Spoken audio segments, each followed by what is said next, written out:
যত রকম ঘটনা ঘটতেছে একটু ডেটটা বলে রাখি। আজ আমি যখন এই উচিত কথা রেকর্ড করতেছি তখন সময় হচ্ছে 29 তারিখ শুক্রবার, মানে 29 নভেম্বর শুক্রবার। আপনারা যখন দেখতেছেন ততদিনে বাংলাদেশের ডিসেম্বর মাস এবং সোমবার দিন রাত 9টা। এত কথা বললাম কারণ আপনারা জানেন যে কলকাতায় একটা বাংলা রোমান্টিক গান ছিল, যে গানটা হচ্ছে এরকম যে পারি না সইতে পারি না কইতে তুমি কি কুয়াশা ধোয়া ধোয়া ধোয়া। আজকাল বাংলাদেশ প্রসঙ্গে মাঝে মাঝে এই গান মনে আসে, তাও আবার যে সে ধোয়া না, বলক পারতে পারতে গল গল করতে বের হইতে থাকা ধোয়া, যার শুরু আছে শেষ নাই, যতই চোখ কচলায় এমনকি চোখের ভিতর ওয়াইপার ফিট করে দিলেও পরিষ্কার কিছু দেখতে পাওয়ার উপায় নাই। একই সাথে আরেকটা গান আছে চিত্রনায়িকা কবরী অভিনীত অনুরোধ সিনেমার, মনে হয় সাবিনা ইয়াসমিনের গাওয়া, আল্লাহর মায়ের দুনিয়ার বাইর, ওরে কেরামত আমারে কেউ পারবি না করতে মেরামত।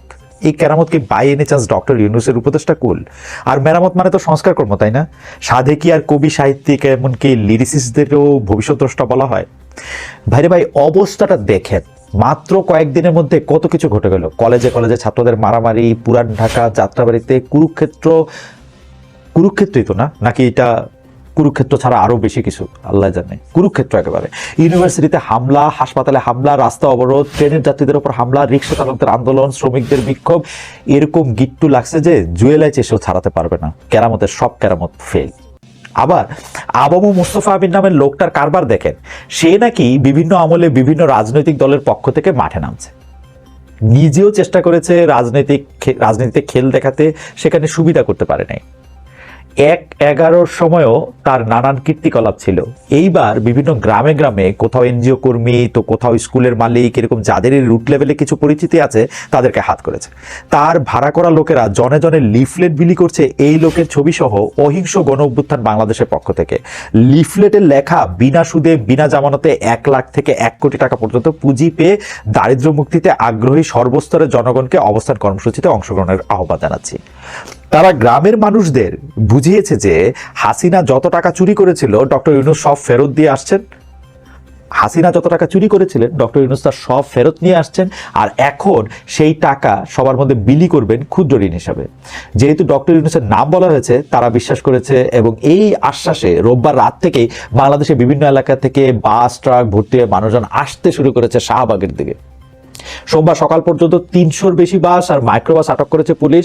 শুধু মোস্তফা আমিনের ছবিওয়ালা সেই লিফলেট সম্বল করে তারা শাহবাগে উপস্থিত। এই প্রলোভনের শিকার মানুষেরা প্রায় সবাই নিম্ন আয়ের মানুষ। শাহবাগে আসার পরে কি হবে কেউ তারা জানতো না। শুধুমাত্র ঋণ পাওয়ার জন্যই জমায়েত শুধু ঋণ পাওয়ার জন্য। এমনকি 1000 টাকা করে রেজিস্ট্রেশন ফি ভরতে হয়েছে বলে জানিয়েছেন অনেকেই। বোঝেন অবস্থা। এই হচ্ছে বাংলাদেশের জনগণ। তাদের একটা লিফলেট আর কিছু ভুজুং ভাজুং দিয়ে বিশ্বাস করায় ফেলা যায় যে শাহবাগের উপর বস্তা বস্তা টাকার বৃষ্টি হবে। একটা গল্প বলি, মানে আমরা ছোটবেলা থেকে এই গল্প শুনে আসতেছি, কিন্তু গল্পটা আমাদের সাথে আমরা খুবই রিলেট করতে পারি। বার্ষিক পরীক্ষা শেষে ছেলে বাসায় ফেরার পরে মা জানতে চাইলো, কিরে আজকে তো রেজাল্ট দিছে? ছেলে বলে যে হুঁ। তো মা বলতেছে পাস করছোস? ছেলে বলতেছে আবার পাসও? তো মা বলতেছে তুই কি ফেল করছিস? ছেলে বলতেছে আবার ফেলও? মা অবাক, জিজ্ঞেস করতেছে পাস আর ফেলের মাঝখানে কি আছে? তো ছেলে বলতেছে আমারে 2 ক্লাস নামায়া দিছে। আমাদের সবার পরম করুণাময় ফেল করার তৌফিক দান করেন অন্তত পক্ষে, যাতে আমাদের 2 ক্লাস নিচে নাইমা না পড়তে হয়। হ্যারি পটার গল্পে 3টা ক্ষমারযোগ্য কার্স বা বশীকরণ মন্ত্রের কথা বলা আছে। তার মধ্যে একটা নাম হচ্ছে ইম্পেরিও। এই মন্ত্র দিয়ে বশ করা হলে সে মানুষ পুরোপুরি আরেকজনের অধীনে চলে যায়। তখন তারে দিয়ে যা খুশি তাই করানো যায়। সে নিজের থেকে কিছু চিন্তা করতে পারে না। প্রথম আলো বা ডেইলি স্টার অফিসের সামনে যে ঘটনাটা ঘটানো হলো তা দেখে ইম্পেরিও মন্ত্রের কথা মনে পড়লো। এই যে কয়েকশো মানুষ পত্রিকা অফিস ঘেরাও করে ভিতরে সমস্ত কর্মীদের অলমোস্ট জিম্মি রেখে অফিসের বাইরে গরু জবাই করে বলা হইলো যে জিয়াফত খাইলো, একবারও তাদের মনে হইলো না যে এর ফলে কি হচ্ছে, মানে এটি কি প্রমাণ করতে চাইলেন তারা? এই কাজের ভিতর যে ভালগারিটি, বর্বরতা আর নৃশংসতা আছে, আমরা কি এতটাই উন্মত্ততার স্তরে চলে গেছি যে এইটুকু আমাদের বোধগম্যতার বাইরে থেকে যাবে? যারা এই কাণ্ডটা ঘটালেন নিজেদের জিজ্ঞেস করেন তো এই কাজ কেন করতেছেন এবং তার ফলাফল কি হচ্ছে। একটা গরুর দাম কমপক্ষে 2 থেকে 2.5 লাখ টাকা। এই গরু কে দিল? মানে আপনারা নিজেরা চাঁদা দিয়ে কিনছেন না কেউ স্পন্সর করছে? তাহলে কে স্পন্সর করলো এই জিয়াফত? আর কাজটা আপনারা করলেন ভারত বিরোধিতার নামে। ডেইলি স্টার নাম দিলেন দিল্লি স্টার। ভালো কথা, এই পত্রিকার কোনোটাই ধোয়া তুলসী পাতা বা খেজুর পাতা না। তাদের দোষগুলি সামনে আনেন, সে সম্পর্কে বলেন। যদি মনে করেন তারা ভুলভাল নেগেটিভ তৈরি করতেছে, সেগুলি পয়েন্ট আউট করেন, তাদের কথার পেছে তাদেরই ফালান। আপনারা সেইটা না করে আবার আগাইলেন হিন্দু মুসলমান বিভেদের বাইনারিতে। মোদি ধামে গরুর মাংস খাওয়ার অপরাধে মানুষ মারা হয়েছিল, তাই ঢাকায় জোর করে গরু খাওয়া দেখানো লাগবে। ভারত বিরোধিতা কি ভারতের সাধারণ মানুষের সাথে বিরোধ, নাকি তার রাজনীতির সাথে? সবচেয়ে বড় কথা, এই সব কাজ করে নিজের দেশের অমুসলিম মানুষদের কোণঠাসা করা হয়। বিষয়টা যে মানসিক নির্যাতন পর্যায়ে গিয়ে থেকে, সেইটুকুও কি বুঝবো না আমরা? এভাবেই অবিশ্বাস জন্মায় একজন আরেকজনের প্রতি।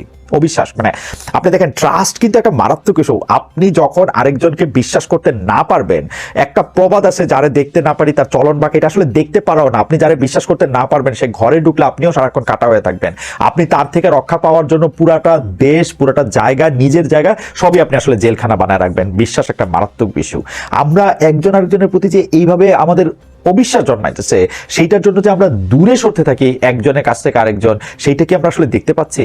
ব্রাত্য রাইসু তার ফেসবুক স্ট্যাটাসে লিখলেন, ভারতের বিরুদ্ধে টিকতে হইলে আমাদের সবচেয়ে বেশি দরকার পারস্পরিক দোষারোপ বাদ দিয়া মুসলমান হিন্দু ঐক্য। সেটা নাই। লুনা রুশদির সাথে আলাপে সাহিত্যিক বর্ণালী সাহা বলছেন, বাংলাদেশের হিন্দুরাও বাংলাদেশের মুসলিমদের মতোই মোটা দাগের সাম্প্রদায়িক। কথাটা খেয়াল করেন। বর্ণালী সাহা বলতেছেন, বাংলাদেশের হিন্দুরাও বাংলাদেশের মুসলিমদের মতোই মোটা দাগের সাম্প্রদায়িক, কিন্তু সংখ্যালঘুতার কারণে যার মাজায় জোর নাই তার ক্ষুদ্রতা নির্বিষ। ভারত প্রশ্নে হিন্দুদের একটা নিজস্ব ন্যারেটিভ আছে, এবং সেইটা কখনোই আপনারা তো এক পা ইন্ডিয়ায় দিয়ে রাখেন টাইপের না। ভারত বেশিরভাগ ধর্মপ্রাণ হিন্দুর জন্য কিবলা, কিন্তু বেশিরভাগ ধর্মপ্রাণ ও নিধার্মিক হিন্দু জানে ভারত তাদের হোম কখনোই না। কারণ সেই আমার কাছে কিন্তু সবসময় মনে হইতেছে যে বাংলাদেশ হারতেছে, কিন্তু যারা এটাতে বেনিফিশিয়ারি হইতেছে তারা আসলে কারা, তারা কোথায় থাকে? আমি মানে তারা বাংলাদেশ যদি ফেল করে, বাংলাদেশ যদি আসলে ভালো না থাকে, তাহলে লাভটা কার? দেখেন, 25 অক্টোবর সনাতন জাগরণ মঞ্চ যে মহাসমাবেশ অর্গানাইজ করলো লালদিঘির মাঠে, আর তাতে হাজার হাজার মানুষ জড়ো হলো, এর কারণ কি? যদি সাধারণ হিন্দুরা অনুভব করতে পারত যে একজন বাংলাদেশি নাগরিক হিসাবে তাদের অধিকারের জায়গাটা ঠিক আছে, তাহলে কিন্তু তাদের এখানে যুক্ত হওয়ার ইচ্ছা হতো না। যেহেতু তাদের মনে একটা পলিটিক্যাল আদারনেস এর বোধ জন্মিয়েছে, তাদের মনে হচ্ছে তাদের কথা শোনার কেউ নাই, তারা অসহায়, সেই জন্যই যারা আশ্বাস দিচ্ছে তারা তাদের সাথেই মিলতেছে। সনাতন জাগরণ মঞ্চ একটা হিন্দু মৌলবাদী অর্গানাইজেশন। ইসলামী মৌলবাদের সাথে তো শুধু ধর্ম ছাড়া এদের পয়েন্টে পয়েন্টে মিল। আসলে মৌলবাদ জিনিসটা আসলে যাদের মূলের অনুগামী, যে কোনো আদর্শ খুব কট্টরভাবে সমর্থন করলে, বা আদর্শ সমর্থন করলে, আমি কট্টর শব্দটা তুলে নিতে চাই, আদর্শ সমর্থন করলেই তাকে আসলে মূলের অনুসারী বা মৌলবাদী তাকে হতেই হবে, কিছুটা কম আর কিছুটা বেশি। কিন্তু পাশাপাশি আপনি যেহেতু মূল গাছ থেকে আসা শিকড়, এগুলির যখন আপনি উদাহরণ দিতেছেন, আমরা আশা করব যে গাছের যে আরো অন্যান্য জিনিস, সেগুলো গাছের জন্য আসলে জরুরি। যেমন ধরেন কাণ্ড, যেমন ধরেন পাতা, যেমন ধরেন ফুল, যেমন ধরেন ফল, এগুলিও কিন্তু জরুরি। শুধু মূল দিয়ে কিন্তু হবে না, সুতরাং কাণ্ডের চর্চা করাও একটু ভালো। যাই হোক, মৌলবাদী অর্গানাইজেশনের কথা বলছিলাম। ইসলামী মৌলবাদের সাথে উনাদের শুধু ধর্ম ছাড়া যে কোনো বিষয়ে পয়েন্টে পয়েন্টে মিল। পত্রিকার অফিসের সামনে গরু জবাইয়ের ইন্ধন যারা দিতেছেন, 0 পয়েন্টে জাতীয় পতাকার উপর ইসকনের গেরুয়া পতাকা উড়ানের উস্কানিও, ইসকন আর উস্কানি, মাই গড, এই পয়েন্টে জাতীয় পতাকার উপরে ইসকনের গেরুয়া পতাকা উড়ানের উস্কানিও একই জায়গা থেকে আসতেছে বলে আমার মনে হয়। কথা হলো, সরকার কেন, একটু পুরোনো কথা আসি, সরকার কেন চিন্ময় কৃষ্ণ দাসকে গ্রেপ্তার করলো? তারা কি মনে করতেছে ইসকনের ঘাড়ে আওয়ামী লীগ শহর হয়েছে? হইতেই পারে। অবশ্যই ইসকনও উনাকে ঘাড়ে নিতে আসলে রাজি না। তারা কিন্তু সংবাদ সম্মেলন করে বলতেছে, গত জুলাই মাসে, অর্থাৎ যখন হাসিনা শাহী ক্ষমতায়, তখনই গত জুলাই মাসে সংগঠনের নিয়ম না মানায় এবং অভিযোগের ভিত্তিতে তারে বের করে দেওয়া হয়েছিল। এই গ্রেপ্তারের মাধ্যমে কি ভারতকে কোনো মেসেজ দিতে চাইল সরকার? ভারত যেহেতু কোনো রকম আলোচনায় বসতেছে না, এই গ্রেপ্তারের মাধ্যমে কি এক ধরনের চাপ সৃষ্টি করার চেষ্টা ছিল? মার্জিয়া প্রভার একটা ফেসবুক স্ট্যাটাস দেখি। 1, ভারতের সাথে হাসিনা সরকারের গোপন চুক্তি প্রকাশ করা হয়েছে। 2, ভারতের স্বার্থে বানানো রামপাল বিদ্যুৎ কেন্দ্রের কাজ বন্ধ করেছে। 3, আন্তঃনদীর পানির ন্যায্য হিসাব দাবি তুলেছে। 4, সীমান্তে হত্যা বন্ধে কোনো কঠোর অবস্থা নিয়েছে, ফেলানি সহ সীমান্তে শহীদ হওয়া মানুষের হত্যার বিচারের ব্যবস্থা করেছে। 5, ভারতের সাথে ব্যবসায়িক সম্পর্কে জনস্বার্থে নীতিগত কোনো অবস্থান নিয়েছে। যদি রাষ্ট্র নিজেই ভারতের আধিপত্যের বিরুদ্ধে নতজানু থাকে আর জনগণ দিল্লি না ঢাকা স্লোগানে সীমাবদ্ধ থাকে, তবে ভারতের আগ্রাসনের বিরুদ্ধে সংগ্রাম একখান বালখিল্যতা ছাড়া কিছু না। বলছিলেন মার্জিয়া প্রভা, আপনারা হিন্দু ধর্ম, তাদের সংগঠন ইসকন এগুলির পিছনে সারাক্ষণ না লেগে থেকে বরং সমর্থিত গণ অভ্যুত্থান সরকারকে বলেন ভারতের আগ্রাসনের বিরুদ্ধে দৃশ্যমান কিছু পদক্ষেপ নিতে। তার কথার কোট শেষ। আমাদের কথা ফিরে আসি। সরকার তো নিশ্চয়ই জানতো চিন্ময় কৃষ্ণকে গ্রেফতারের ফলে বিভিন্ন রকম চাপ আসবে। কেন প্রতিরক্ষা ব্যবস্থা আরো জোরদার করা হলো না? কিভাবে একজন মানুষকে কুপিয়ে মারার মতো পরিস্থিতি তৈরি হয়? পুলিশ কি করতেছিল তখন? আর্মি কই ছিল? সংসদ সদস্যদের নিয়ে একটা জোক আছে এরকম, একটা লাইট বাল্ব বদলাইতে কয়জন এমপি লাগে? উত্তর হইল 2 জন। একজন বাল্ব বদলাবে, আরেকজন আবার নতুনটা সরায় আগেরটা লাগাবে। ইউনূস সরকার দায়িত্বে আসছে প্রায় 4 মাস। এর মধ্যে তারা কাগজের সংস্কার আর আগের প্রশ্নের সব অলংকারিক চিহ্ন নির্মূল করার বিষয়ে এত সময় নষ্ট না করে যদি বাংলাদেশের সমস্ত ধর্ম ও জাতির মানুষের অধিকার নিশ্চিত করায় মন দিত, তাইলে এখনকার নাকানি চুবানিটা খাইতে হইতো না। অথবা হইতো, আমরা তো জানি না। নাকানি চুবানি খাইতে নিশ্চয় আমরা ভালোবাসি, আমাদের নিশ্চয় ভালো লাগে। আমি হয় একবার নাকানি খাবো, আরেকবার চুবানি দিব, আরেকবার নাকানি চুবানি আমি খাবো, আরেকবার নাকানি চুবানি তুমি খাবা। সারাক্ষণ আমরা নাকানি চুবানির মধ্যেই থাকবো এবং সারাক্ষণ আমরা আমাদের সৃষ্টি করা সমস্যায় সমাধান করার নামে বিভিন্নভাবে পথ চলতে থাকবো। এটা আমাদের ভালো লাগে, তো আমরা এটা এনজয় করি, তাই না? আমরা ভালোই তো লাগে আমাদের। আরেকদিকে দেখেন, এখন আমরা 80 দশকের বাংলা সিনেমা থেকে বের হতে পারলাম না। মানে আমাদের মধ্যে বোধহয় বিবেচনাবোধ, সমঝদারির জায়গা তৈরি হইতে পারে না। মানে এটা তো একটা তৈরি করা জায়গা, তাই না? সবকিছুতেই ব্যাটাগিরি ফলাইতে হয় আমাদের। সেই যে নায়িকার বড়লোক বাপের সামনে গিয়া গরিব নায়ক কিছুক্ষণ লেকচার ঝাড়ে, ঠিক সেরকম কাণ্ড করছে হচ্ছে বুয়েটের পোলাপান। মানে কিরকম ঘিলু হইলে পরে একটা স্বাধীন দেশের পতাকার উপর পাড়া দিয়া যাওয়ার বুদ্ধি আসে। সেই যে নিউটন বলে গেছেন না, প্রত্যেক ক্রিয়ারই একটি সমান ও বিপরীত প্রতিক্রিয়া আছে। আমি যত জোরে মাটির উপর থাবর দিব, ঠিক একই জোরে তার প্রতিক্রিয়া হবে। ভারতের পতাকার উপরে পাড়া দেওয়ার প্রতিক্রিয়ায় কলকাতায় বাংলাদেশ ডেপুটি হাইকমিশনের সামনে বঙ্গীয় হিন্দু জাগরণের লোকজন বাংলাদেশের পতাকা পুরাইছে। জালালউদ্দিন রুমির কয়েকটা লাইন আছে এরকম, raise your words not voice, it is rain that grows flowers not thunder. ফুল ফোটাতে হলে বৃষ্টির দরকার, বজ্রপাত না।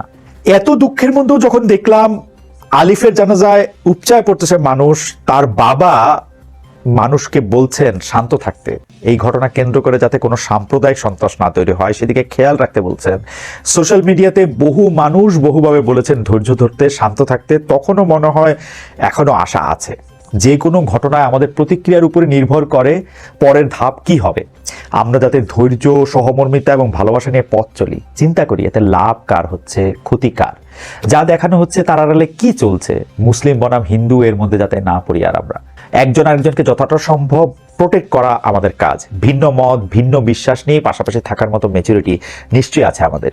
যে কোনো অপরাধ সম্পর্কে ইনভেস্টিগেশন এবং অপরাধের শাস্তির দায়িত্ব প্রশাসনের, তারা নিশ্চয়ই তাদের দায়িত্ব পালন করবেন। বর্ণালী সাহার একটা কথা এই শেষ দিকে এসে বলি। তিনি বলছেন মানুষের বিশ্বাসকে সম্মান করতে সংবেদনশীলতা লাগে এবং সবলের সংবেদনশীলতা তাকে আরো সবল করে, উল্টাটা না। যাই হোক, স্ক্রিপ্টের বাইরে গিয়া আপনাদের একটা গল্প বলি। আজকে এমনিও মনটা খুব বেশি ভালো না, যা কিছু হচ্ছে সেইটা আমি মানে আমার বলতে ইচ্ছা করতেছে যে না, মানে ওই কবিতার লাইনগুলির মতো করে বললে তো ভালো, যে এই মৃত্যু উপত্যকা আমার দেশ না। অতটা খারাপ অবস্থা অবশ্য এখনো হয় নাই, আমি বিশ্বাসও করতে চাই না যে অতটা খারাপ অবস্থা হয়েছে বা হইতে যাচ্ছে। আমি শুধু আপনাদেরকে গল্পটা বলি। সেই গল্পটা হচ্ছে এরকম যে এক বন্ধু বান্ধবদের আড্ডায় একজন এসা সারাক্ষণ তার মানে আছে না এরকম একটা কথা সে বারবার বলতো, সে সবসময় বলতো যে গল্পই তাকে বলা হোক সে বলতো যে এর চেয়েও খারাপ হইতে পারতো। তো যে কোনো গল্পই তাতে একটা রস মারা যায়। আপনি অনেক কষ্ট করে অনেক কাহিনী করে একটা গল্প বললেন, অনেক ভয়ঙ্কর মনে হলো আপনার কাছে, হঠাৎ করে দেখা গেল যে ও বলতেছে এর চেয়েও খারাপ হইতে পারতো। তো একদিন ওই আড্ডায় একজন বন্ধু এসে গল্প বলল, জানিস কি হয়েছে? ওই দিন আমাদেরই বন্ধু সুমন সে ঘরে ফিরে তার স্ত্রীকে তার বন্ধুর সাথে, বন্ধু রাজনের সাথে অন্তরঙ্গ অবস্থায় দেখে রাগের চোটে স্ত্রীকে গুলি করেছে, রাজনকে গুলি করেছে, নিজেও গুলি করে আত্মহত্যা করেছে। এখন ওই যে বন্ধু সে বলতেছে এর চেয়েও খারাপ হইতে পারতো। এখন সবাই মিলে তাকে চেপে ধরছে, 3টা লোক এখানে ইনভলভ, 3টা লোকই মারা গেছে, এর চেয়ে খারাপ আর কি হইতে পারতো? তখন ওই এর চেয়ে খারাপ হইতে পারতো বন্ধুটা বলতেছে ঘটনা কি বারের? তখন জবাব আসলো ঘটনা তো হচ্ছে মঙ্গলবারের। তখন ওই বন্ধু বলতেছে ঘটনা যদি শনিবার ঘটতো তাহলে তা আমি মারা যেতাম। সুতরাং এইটা বিশ্বাস করেন যে সবকিছুই এর চেয়েও খারাপ হইতে পারতো। তা আমরা আশায় বুক বাঁধি, আগামী সপ্তাহে আবার দেখা হবে। Thank you.